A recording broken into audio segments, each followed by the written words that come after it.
centurul pe elevator.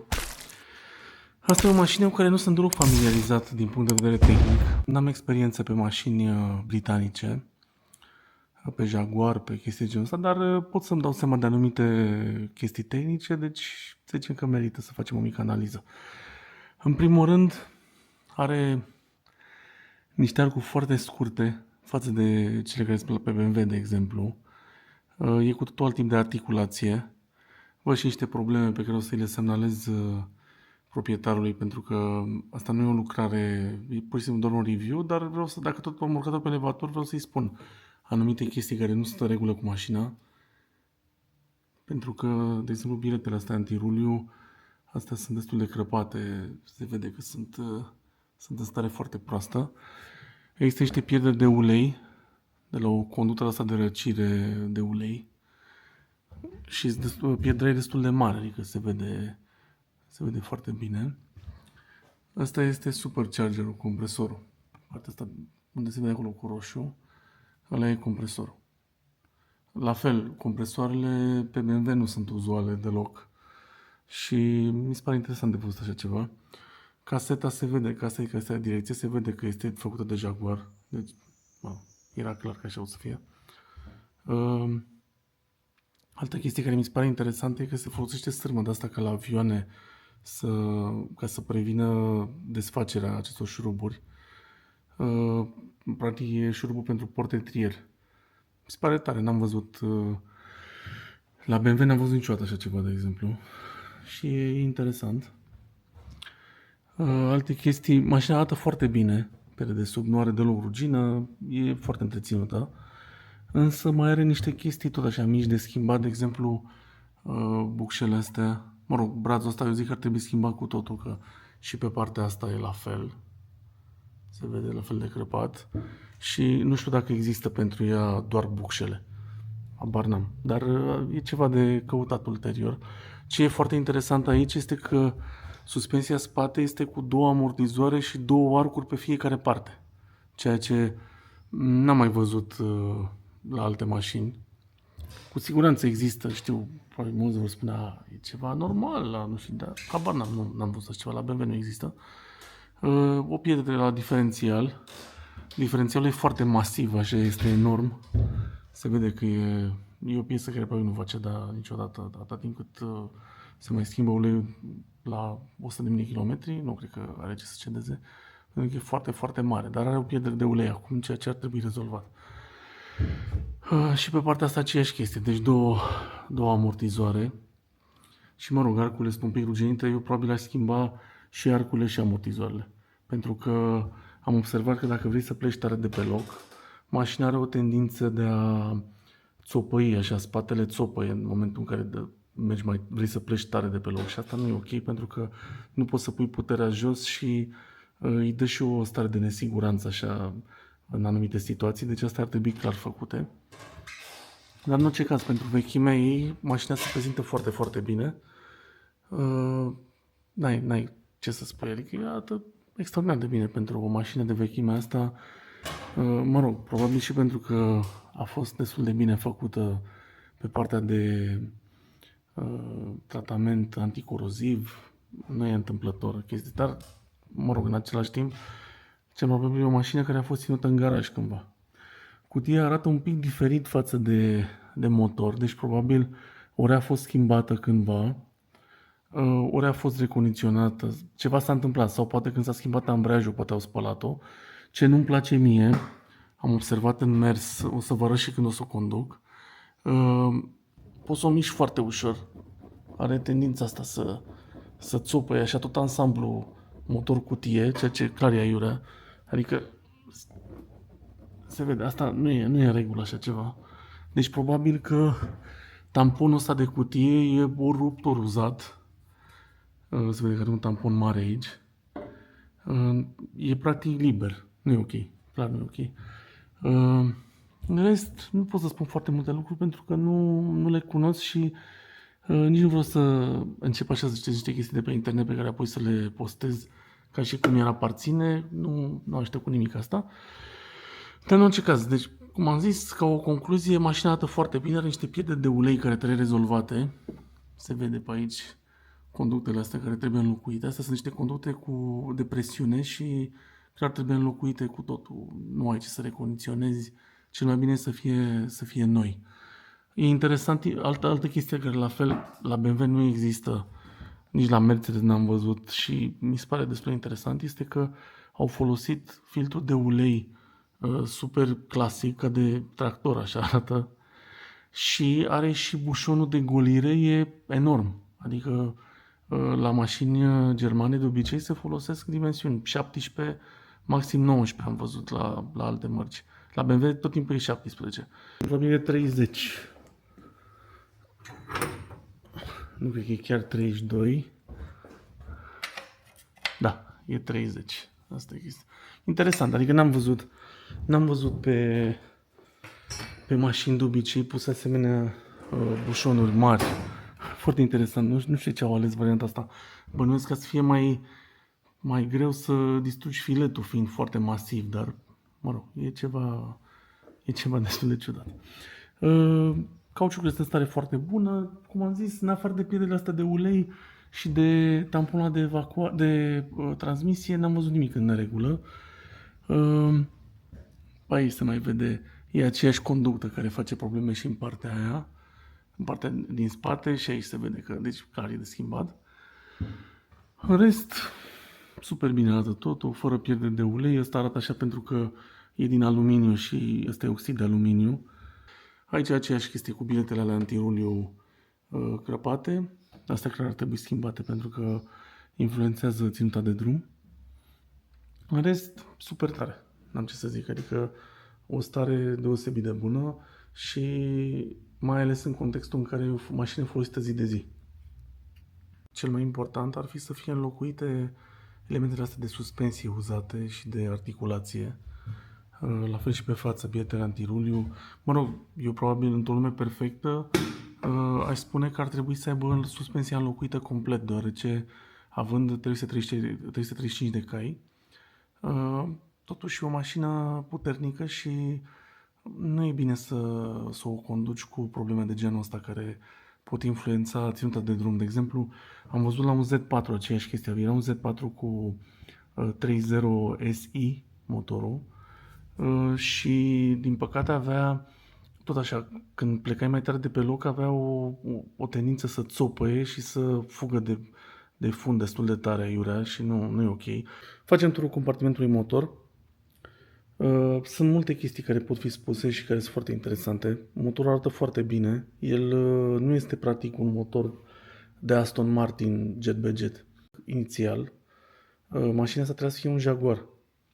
Însă Ford a încercat să salveze compania în anii 90, așa că i-au plătit pe cei de la TWR care s-au ocupat de proiectarea ei, modificarea motorului ăsta, care e un motor de Jaguar la bază, pentru Aston Martin.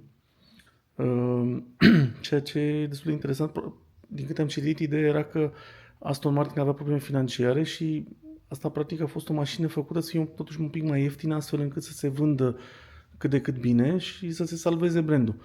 Ce e interesant, asta este numărul 31 fabricat, numărul 31 din 7000 de mașini, ceea ce o face o mașină destul de rară și e super interesant că e printre primele, practic. Ce mai are așa notabil de remarcat? În primul rând, mi se pare interesant că au făcut capacul ăsta de protecție termică de la evacuare cromat. Un detaliu destul de tare. Adică nu prea vezi la multe mașini așa ceva. Adică e clar că au încercat să și scadă costuri la multe chestii, dar la altele au încercat să facă lucrurile în așa fel încât să se vadă că totuși e o mașină premium și o mașină de lux. Insonorizantul ăsta de la capotă e făcut din piele, ceea ce iar nu prea vezi la multe mașini normale, nu vezi așa ceva. Capota din aluminiu, se vede că nu se prinde magnetul pe ea. 2 electroventilatoare, chiar are nevoie de răcire ca lumea. Ăsta e alternatorul, asta nu e ceva extraordinar. Pe aici îi pui ulei, pentru că are multe furtunuri de vacuum. Au pus și aici o diagramă pentru toate vacuumurile de pe mașină. ceea ce e foarte util. Mă rog, nu e ceva neobișnuit. Și la Mercedes, de exemplu, am văzut așa ceva. La BMW, nu. La BMW trebuie să cauți tu un program, nu există chestia asta. Mai e tare care plăcuța asta cu Aston Martin la Gonda Limited, cu seria de caroserie, cu masa totală, e foarte tare. Și mai ales asta îmi place cu hand-build de Aston Martin, ceea ce la fel, dar mă rog, asta de fapt e o minciună, am căutat, am găsit că motoarele astea sunt construite de TVR, nu de TWR, nu de Aston Martin direct, dar mă rog, e idee plăcuță, arată bine. Cam asta e chestia. Mergem mai și pe partea cealaltă. Aici este partea de admisie și în afară de stickerele astea probabil de la vreun fost proprietar cu Australia, vedem compresorul. Asta e compresorul. Se vede că e foarte masiv, ocupă mult spațiu. Tot frumos, adică capacele astea arată bine. Faptul că e cu compresor mecanic iar e o chestie interesantă. Că eu nu am condus multe mașini care să aibă compresor mecanic. E o soluție mai puțin folosită în comparație cu varianta de turbo. Tot în ideea asta de reciclare a unor anumite elemente de la alte mașini, mânerele sunt de Mazda și la fel stopurile. Stopurile de fapt sunt de Mazda 323F, ceea ce e amuzant cumva pentru că nu te-ai aștepta la așa ceva, să aibă stopuri de Mazda, dar it is what it is. Cheia așa arată, scrie DB7 pe ea. Asta mi se pare că e de la... e chiar de Aston Martin și breloc-ul. Are anumite detalii unde se vede că au depus efort pe partea de design, încât să arate bine și să fie cât mai frumoasă și să pară așa cât mai exclusivă, cât mai pară o mașină premium. Dar are și lucruri unde probabil ar fi fost mai tare dacă alegeau o variantă un pic mai scumpă. Însă de fapt așa se fac economiile. Deci nu mai așa poți face economie în domeniul auto. Trebuie să refolosești lucruri, trebuie să faci tot felul de combinații de astea. Însă la Renault te aștepți la așa ceva. La Aston Martin te gândești că nu e chiar cea mai bună variantă. Da, eu nu produc mașini, deci eu pot să-mi dau cu părerea, nu costă nimic. Nu e atât de, nu e atât de relevant ceea ce zic eu. Aici are lacul un pic sărit. Asta, mă rog, estetic mai are chestii de pus la punct, dar într-adevăr emblema arată foarte bine. Interiorul așa e o combinație cumva ciudată, adică ai în același timp chestii de lux. De exemplu, bordul îmbrăcat în piele, cam totul e îmbrăcat în piele, de fapt.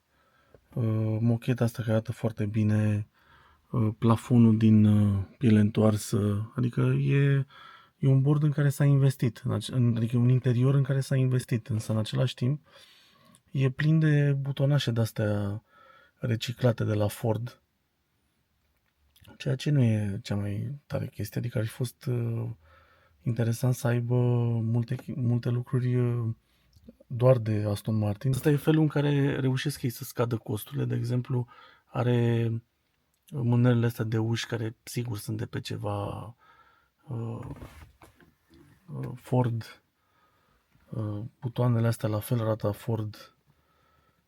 Dar în orice caz calitatea materialului e bună. Adică are de exemplu, astea chiar sunt scaune din piele și miros a piele și sunt în stare super bună. Asta chiar este lemn, adică nu este o imitație. În același timp are bordul îmbrăcat în piele. Practic, scaunele și interiorul ăsta din piele și bordul și toate chestiile astea sunt foarte voluminoase așa cumva și îți creează o stare de asta de claustrofobie oarecum, dar mă rog, te și învăluie, să zicem așa, te simți bine înăuntru, miroase bine piele așa. E o mașină fan, overall. E o mașină făcută bine. Ce nu-mi place însă este că are și chestii de plastic destul de cheap. De exemplu, ăsta, nu știu cum naiba s-o fi rupt. S-a rupt în două, așa, pur și simplu. Mă rog, aici sigur s-a mai umblat, pentru că aici e un șurub cu Torx și în partea cealaltă e un șurub normal cu cap Phillips. Deci, cu siguranță ar mai fost date jos. Ar fi putut pentru o mașină din gama asta te așteptai ca anumite plastice să fie mai de calitate și să fie, de fapt, făcute special pentru ea. Asta e chestia. Dar partea bună, totuși, deci partea ok, este că ai zgomotele din interior nu sunt atât de mari. Deci are aici, pe consolă, are o brichetă. Astea sunt niște comenzi de la pilotul automat, dar nu l-am folosit și nu știu dacă funcționează. Și aceeași chestie mi-a spus-o și proprietarul ei, deci cine știe, rămâne un mister. Pe partea asta, nu dezaborirea, pe partea asta este butonul pentru reglajul oglinzilor, că sunt reglabile electric. În rest, îmi place materialul din care e făcută fața de ușă, adică e moale, pare îmbrăcat în piele și e destul de tare să fii într-o mașină care are totul din piele, așa, adică e ceva luxos, într-adevăr. Însă ar fi fost ca lumea să ai un pic mai mult spațiu interior, adică să nu fie atât de înghesuit și mai ales pentru că aici, de exemplu, pe partea stângă ai mult spațiu, aici ai foarte puțin spațiu și dai cu piciorul în butoanele astea pentru controlul scaunelor, pentru că și scaunele sunt electrice, plus spațiu din spate care e mai mult așa simbolic, e doar pentru copii mici, copii de maxim, nu știu, clase primare. Bordul e destul de basic, dar îmi place că are și voltmetru, are și temperatura uleiului și temperatura, de fapt nu temperatura uleiului, ci presiunea de ulei și temperatura lichidului de răcire în partea de jos. Adică îmi plac detaliile astea, din păcate s-a renunțat la așa ceva. Ca aproape complet la mașini moderne. Asta e torpedou. Și arată. Consola centrală e foarte voluminoasă. Aici, nu știu, cred că e un fel de spațiu pentru monede sau ceva de genul ăsta. Cotiera destul de mare. Ai spațiu pentru multe chestii. Radioul ăsta nu e tocmai estetic. Roțile sunt foarte frumoase. Singura chestie care nu-mi place e că discurile sunt destul de micuțe. Mă rog, probabil și din cauza că asta e motorizarea de bază. Dar așa, stricat design, roțile arată foarte bine. Chiar sunt frumoase, chiar sunt tari. Dar cumva, în momentul în care ai roți de genul ăsta și discul ocupă destul de puțin din dimensiunea roții, pare că mașina e submotorizată. Și asta nu e tocmai ok. Însă, adică, dar mă rog, ele ca design sunt frumoase și interesant că au pus sistemul ăsta de antifurt ca să poți să dai jos spre zonele, au o cheie de asta specială pentru asta. Mă rog, din păcate lucrurile astea niciodată nu funcționează, adică antifurturile astea mereu va exista o variantă să le dai jos, mereu apare o sculă specială. Pe mine mă amuză efortul ăsta al producătorilor auto de a face mereu chei speciale, care întotdeauna sunt copiate după câteva luni de tot felul de vânzători care după aia le pun pe eBay sau pe alte site-uri și apar după aia absolut peste tot. Adică la fel cum orice service poate să-și cumpere așa ceva, la fel și orice hoț poate să-și cumpere așa ceva.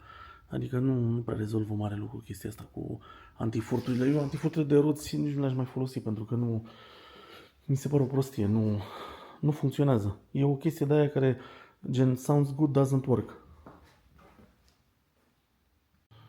Aici am descoperit un mic acvariu și trebuie să văd dacă pot să-l desfund pentru că nu e ok să existe apa asta care să băltească așa atât de mult în partea asta caroseriei. Chiar nu e ok, o să mă uit exact despre ce e vorba. Dar acum facem turul portbagajului. Aici am are lacul sărit. Astea sunt niște chestii care se vor rezolva în timp, nu e o problemă atât de mare. Mă rog, aici mi-am lăsat eu sculele de filmat.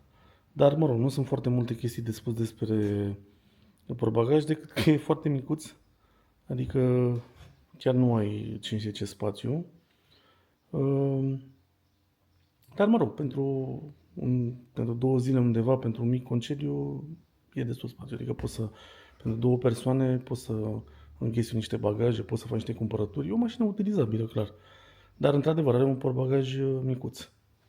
Și, mă rog, e foarte premium, așa, Materialul ăsta din portbagaj arată super bine, mocheta asta pufoasă, e tot îmbrăcat în mochetă, adică arată super ok. Da, am reușit să-i deblochez scurgerea asta. Se vede că a început în sfârșit să curgă apa.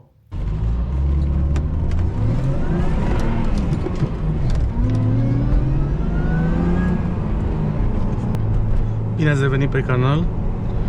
Astăzi facem ceva foarte atipic, și anume testăm un Aston Martin DB7. Se vede că e 6:10 dimineața. Chestia e că în perioada asta orașul este dinamitat, este distrus, este explodat, totul este un șantier. Și n-aveam, dacă aș fi încercat să fac chestia asta în timpul zilei, mă rog, am făcut niște filmări pentru biroluri în timpul zilei și e absolut dezastros. Așa că am preferat să mă trezesc foarte devreme și să fac chestia asta dimineața. Acum despre mașină, ca de obicei, nu este un review făcut în câteva ore, pentru că am văzut că uzual este ca cineva să ia o mașină, se întâlnește în parcare cu proprietarul, se vorbește așa jumătate de oră despre toate și nimic și apoi se trece cumva la un test drive super rapid și cam atât. Însă genul ăsta de test drive mie nu-mi place, pentru că nu este relevant, după părerea mea.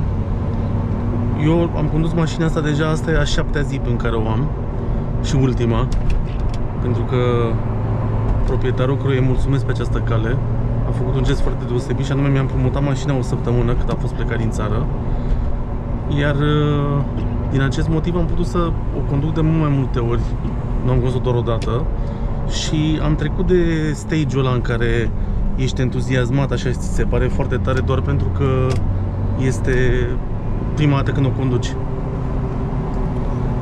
Despre DB7 în general, DB7-le a fost practic primul Aston Martin din anii 90 practic momentul în care Aston Martin a trecut la fabricația de serie, pentru că până atunci Aston Martin fabrica, oricum era într-o stare foarte proastă din punct de vedere economic, și până atunci îi fabricau câteva sute de mașini maxim pe an, în timp ce, adică gen 50-100, ceva de genul ăsta, nu aveau succes, aveau niște probleme financiare destul de mari.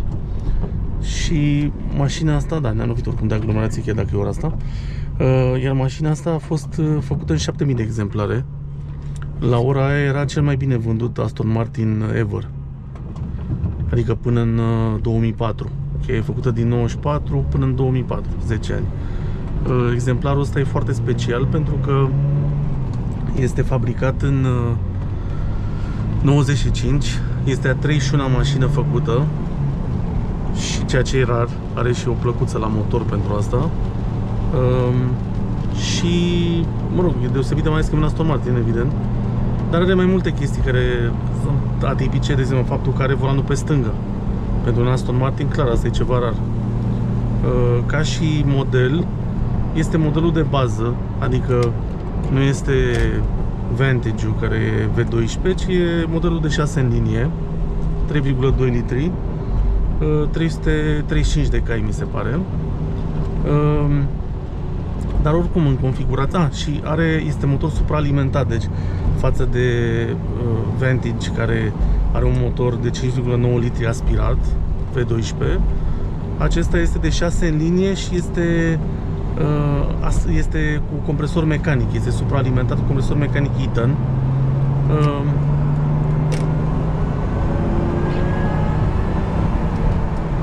Am zis să spun chestiile astea înainte, partea asta tehnică, pentru că de obicei nu dau foarte multe informații tehnice, pentru că mă bazez pe faptul că oricine poate de fapt să afle informațiile astea, însă nu poate oricine să conducă. Din păcate, șansa de a conduce o mașină de genul ăsta nu este atât de uzuală și e mai interesant de văzut cum se conduce la modul real.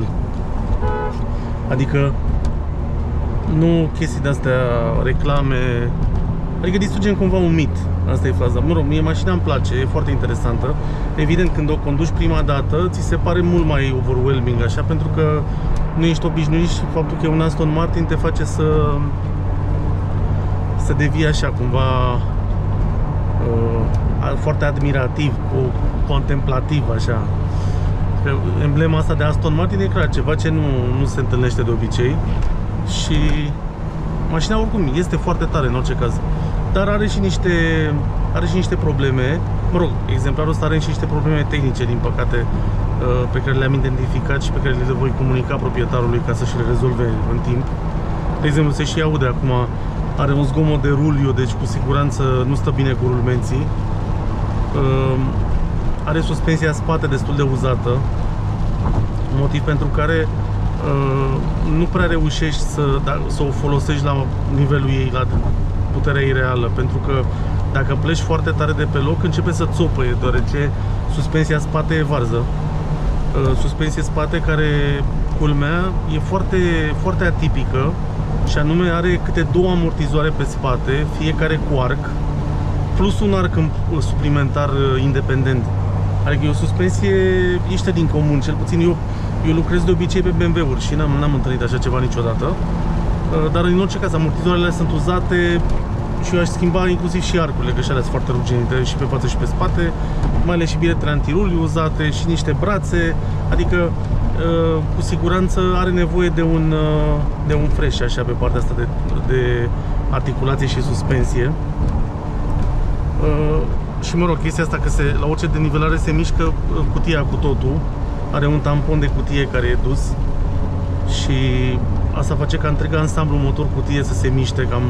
Când am urcat-o pe elevator, am filmat chestia asta, poți să miști tot ansamblu motor-cutie foarte ușor cu mâna, ceea ce clar nu e ok.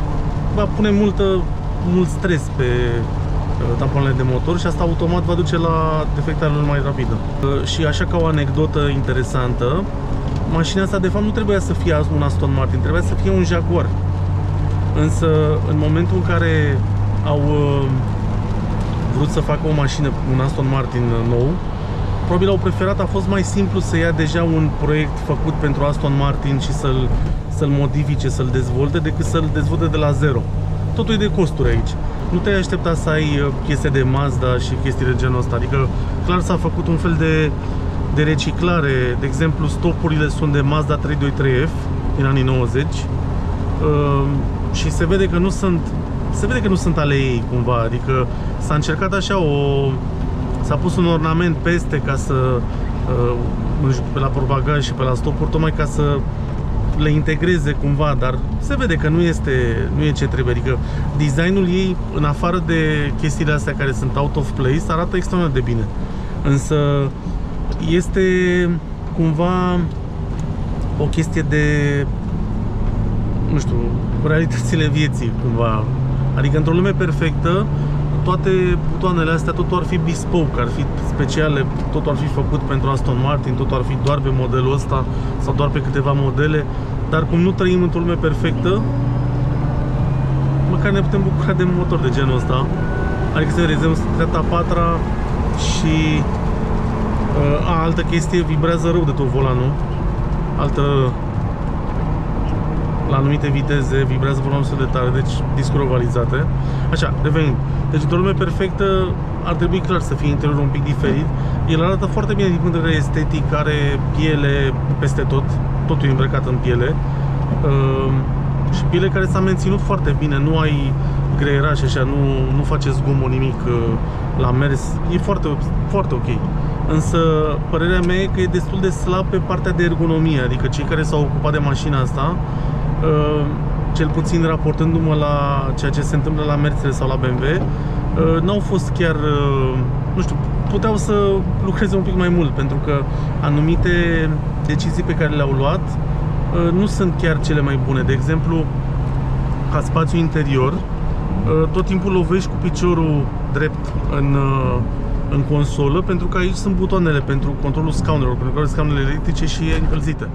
Și practic, în momentul în care tu stai, dacă n-ar fi fost butoanele astea aici, dacă ai fost un pic mai suplă consola asta, ai putut avea cam partea asta, cam partea stângă, un spațiu un pic mai mare, astfel încât să te simți, să-ți dea o senzație de spațiu cât de cât.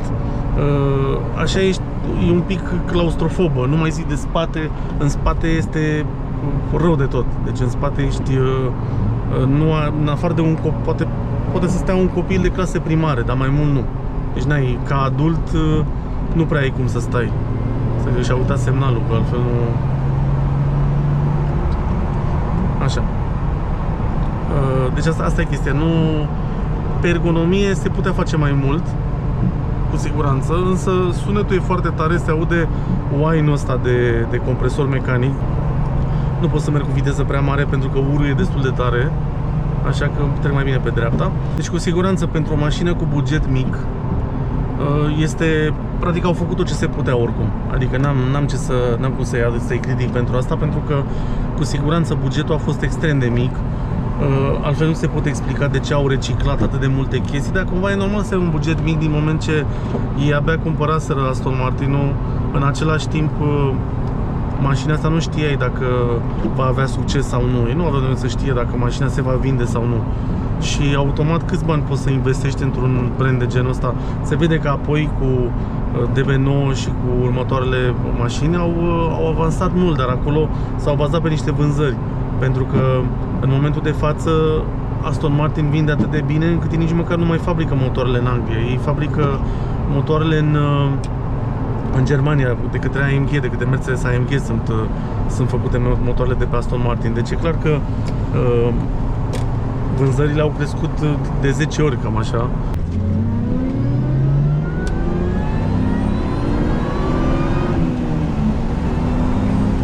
Da, mașina se aude absolut superb. E o mașină britanică și este și o vreme britanică, pentru că automat săptămâna asta a plouat foarte mult și în timpul zilei e foarte, foarte aglomerat și n-am avut cum să fac testul în timpul zilei, așa că am preferat să mă testez așa super de vreme și să o conduc la ora asta nebună. Dar mă rog, a fost cred că o decizie bună, pentru că mă pot deplasa destul de ok, adică chiar dacă e ploios așa și e destul de periculos, să zicem, oricum nu e mașina mea și nu merg foarte riscant, adică viteza tot se vede, ea se aude tare așa, dar are 80 la oră, adică nu e ceva, nu mi-asum niște riscuri inutile. Mai ales că mașina asta poate să te omoare foarte ușor, deoarece în contextul ăsta cu suspensia uzată, faptul că traction control-ul e foarte relativ, nu intră ca la o mașină normală, adică poți să rupi aderența. Cred că are doar ABS de fapt, nu cred că are traction control. Nu e pentru oricine, adică se pare că face suta, cel puțin de fabrică, făcea suta în 5,7 secunde, ceva de genul ăsta, ceea ce e super, super, n-am ce să zic, pentru vechimea ei și mai ales pentru greutatea de 1800 de kg, 1825 de kg mi se pare că are. Vedeți, rupe imediat aderența, asta e super tare. Adică e fun, dar trebuie să fii obișnuit cu mașini cu tracțiune în spate și să înțelegi cum să le conduci. Adică toată chestia într-o situație de genul ăsta este să nu bruschezi comenzile, în primul rând, să nu pui frână brusc, trebuie totul treptat. Dacă te arunci pe frână, e foarte posibil să te pierzi și să faci accident 100%. Și altă chestie, în caz de aquaplanare, la fel, nu trebuie să nici să accelerezi, nici să frânezi, trebuie să încerci să o controlezi din volan și să o lași să se redreseze singură. Și altă chestie notabilă așa în situații de genul ăsta este că, adică mă rog, chestia cu bruscatul comenzilor ar trebui să fie mereu, adică în general n-ar trebui să bruschezi comenzile, e o prostie să bruschezi comenzile. Dar ideea e, de exemplu, dacă îți fuge, dacă începe să tragă într-o parte, trebuie să corectezi din volan și ideal e nici să nu frânezi și nici să nu lași accelerația, să o păstrezi cât de cât constantă și în felul ăsta poți să o păstrezi pe traiectoria corectă și în felul ăsta e și fun și e și relativ safe. Asta ar fi o chestie destul de... Da, asta merge, nu știe să ține banda. Foarte multor oameni le e frică de parapet. Am observat, au impresia că parapetul cumva va prinde viață și îi va lua în brațe, îi va zgâria, dar e o prostie chestia asta, adică n-ai rost să mergi fix pe bandă așa, mă rog, pe partea cealaltă, pentru că ai parapet. Nu se întâmplă nimic, mă rog, revenim. Eu am chestia asta cu renturile și încerc să o diminuez pe cât se poate. Motorul e foarte tare și motorul chiar îmi place, e un motor foarte interesant, mai ales că poți să mergi, de exemplu, e atât de elastic și are rezervă de putere atât de mare încât poți să mergi și cu A5-a la 50 la oră. E foarte elastic, e foarte tare chestia asta. Este... ce plouă. Este foarte... Cutia e foarte tare, deci felul în care schimb treptele foarte mișto. Se simte așa super mecanic. E super analogic, așa, foarte tare, foarte old school. Alte chestii tehnice, clar suspensia, dacă e în stare bună, e foarte bine făcută, adică cu mașina asta poți să te distrezi foarte bine, poți să mergi foarte fan. Sunt și niște chestii pe care eu nu le înțeleg, de exemplu, au pus butoanele astea pentru plafonier, sunt aici. Asta e pentru chestia asta mică, un fel de reading lamp. Nu știu, e dubios așa, adică ar fi fost mai interesant să fie aici, mai ergonomic, să fie aici butoanele și aici să păstreze spațiu pentru altceva. Sau pur și simplu să lase mai liber, da? Mă rog, asta a fost decizia lor. Asta e singura chestie care mă enervează. Și în același timp, mă rog, mai îmi place bordul, faptul că poți să vezi absolut tot pe bord, toate detaliile, deci ai presiune de ulei, ai temperatura lichidului de răcire, pardon, așa, ai încărcarea bateriei, rezervorul, tripul, deci câți kilometri ai mers, ai parcurs, kilometrajul, turometru, ai tot ce trebuie, adică asta e varianta old school de a face lucrurile, de a avea bordul și așa erau bordurile pe vremuri, la mașini mai, mă rog, în cazul mașinilor mai performante, pentru că așa multe mașini în loc de turometru aveau ceas. Dar revenind, ideea este că asta e varianta corectă, în momentul în care vezi, de exemplu, că nu mai ai presiune de ulei cum trebuie, deja știi că ar trebui să te duci la service cu ea, ar trebui să vezi, să investighezi. Și în felul ăsta ar fi mult mai ușor să salvezi un motor care altfel devine de aruncat. Plus alte chestii, temperatura lichidului de răcire la fel, alți garnituri auriculoase mai greu, tot așa, adică e foarte important să ai temperaturile astea, să ai presiuni, chestii foarte mișto. Direcția e tare, mi se pare, mă rog, la nivel de oraș așa, să zicem că e destul de grea, însă pe mine nu mă deranjează chestiile astea, n-am o problemă cu direcția grea, pentru că măcar ai feeling-ul ăla de direcție reală, adică legătura dintre volan și roți e reală, e fizică și simți orice chestie. Joc nu prea are un joc foarte mic, deci îmi place direcția. Frânele sunt decente, nu pot să zic că sunt foarte bune, discutez destul de mici. Deci asta înseamnă că clar n-a fost gândită pentru o utilizare de asta extrem. Mă rog, de fapt nu că n-a fost gândită. N-au fost bani, cel mai probabil. Nu au fost suficienți bani pentru așa ceva și au preferat să pună și cine știe de pe ce au luat sistemul de frânare, dar este slăbuț după mine, adică se putea mai bine. Se puteau niște discuri mult mai mari. Partea de drivability e foarte bună, adică mașina se conduce foarte bine,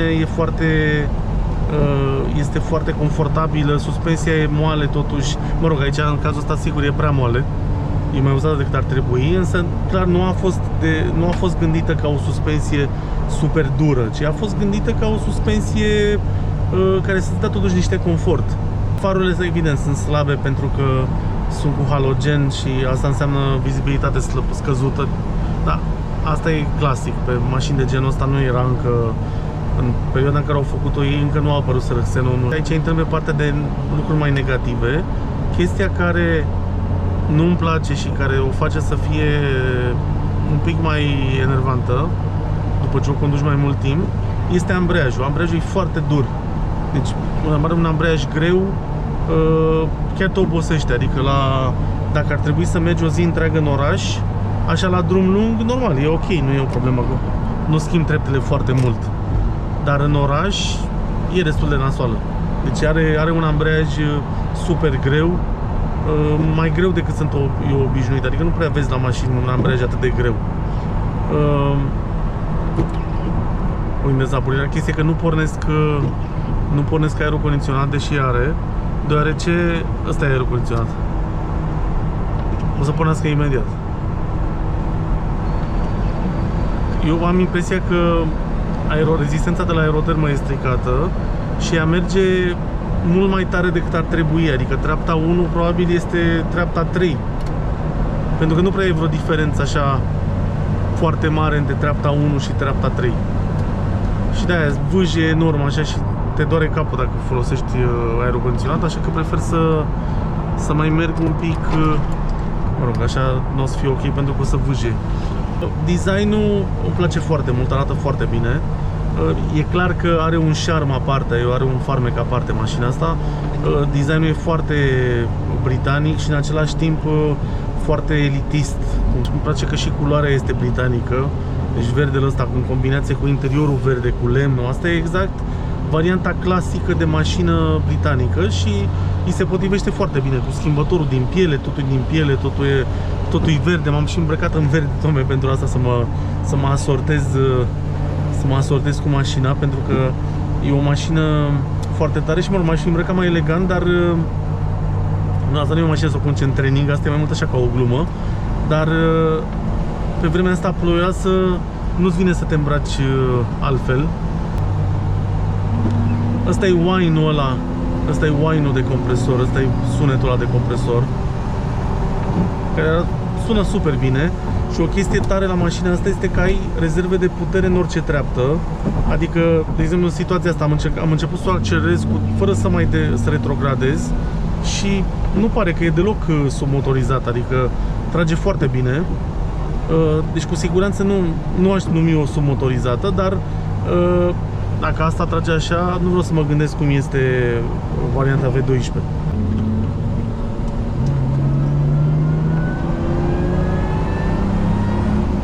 De partea asta nu poți să te prezistești pentru că sună foarte, foarte bine și îți dă niște senzații. E destul de... Da, nasol. E foarte bună șoseaua asta, poți foarte bine să mori. E și în curbă așa, apa aia băltește, deci e super. Mă rog, probabil s-a întâmplat chestia asta de la camioane, pentru că e mult trafic pe DN dar e nasol, adică dacă n-ai experiență și dacă te sperii, e foarte ușor să aplanezi. Și mă rog, dacă nu ajustezi viteza la condițiile de drum, cum se spune.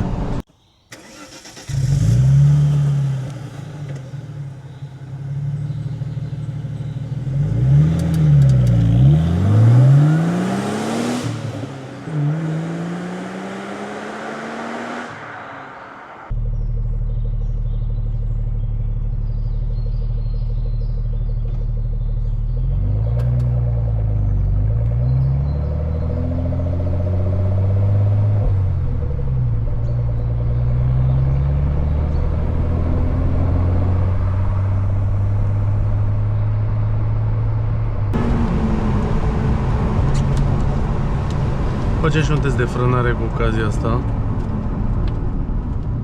Cam asta e, cam așa frânează.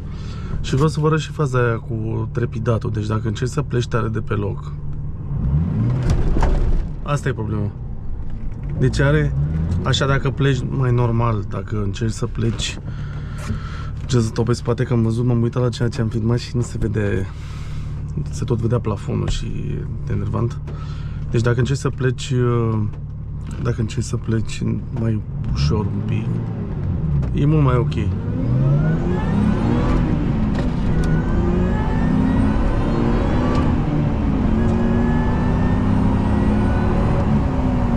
Oricum, sunetul, cum am zis, e absolut superb.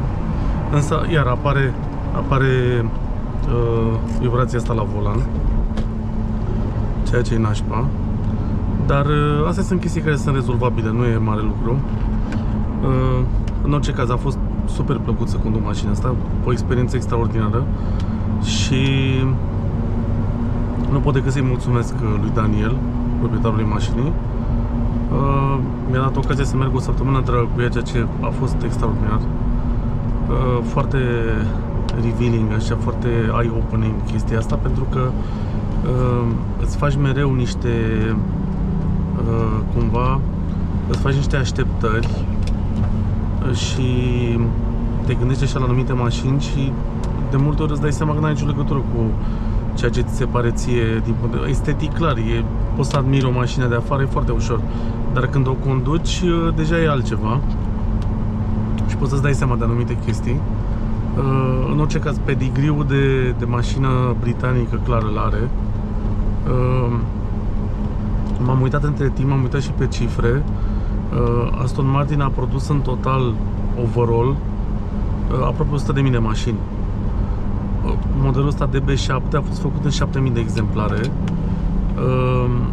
Iar acum, în mod normal, pe an, îi fac în jur de 6.000 de mașini. Deci, pe an.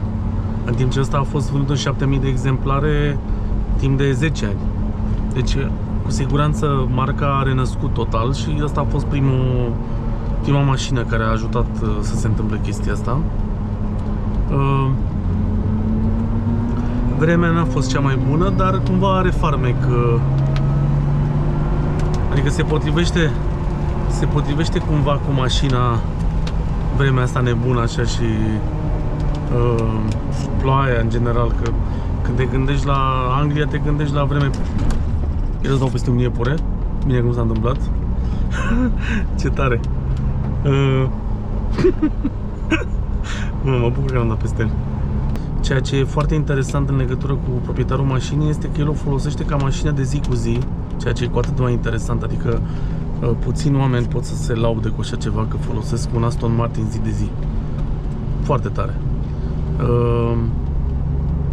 Și mă rog, apreciez și curajul de a-mi lăsa mașina o săptămână întreagă, pentru că, într-adevăr, nu oricine ar risca așa și folosesc această ocazie ca să vă spun că dacă vă place genul ăsta de content și credeți că aveți o mașină care e interesantă și care ați vrea să o prezint, mi-a face multă plăcere, însă cu condiția că eu nu am cum să fac clipurile astea pe ideea de ne vedem, stăm 2 ore, o conduc un pic și gata, pentru că iese ceva shitty și nu vreau să fac chestia asta, n-are sens.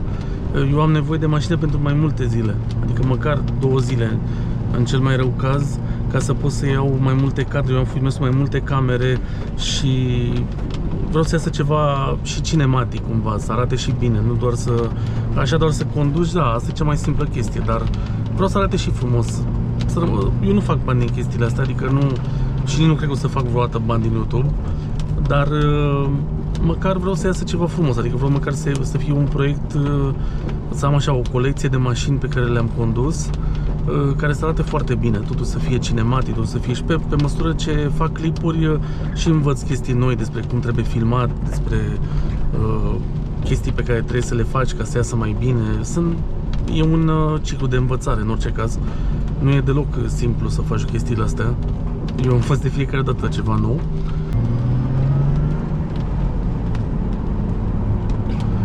Experiența de a conduce așa ceva clar e de neuitat, pentru că mașina asta este exact ceea ce trebuie să fie o mașină sport, adică e un GT în primul rând, deci o mașină cu care poți să parcurgi distanțe mai lungi fără probleme. Deci, pentru că mi s-a spus că nu dau destule chestii tehnice și că pentru unii oameni inclusiv consumul este relevant chiar și la o mașină de genul ăsta.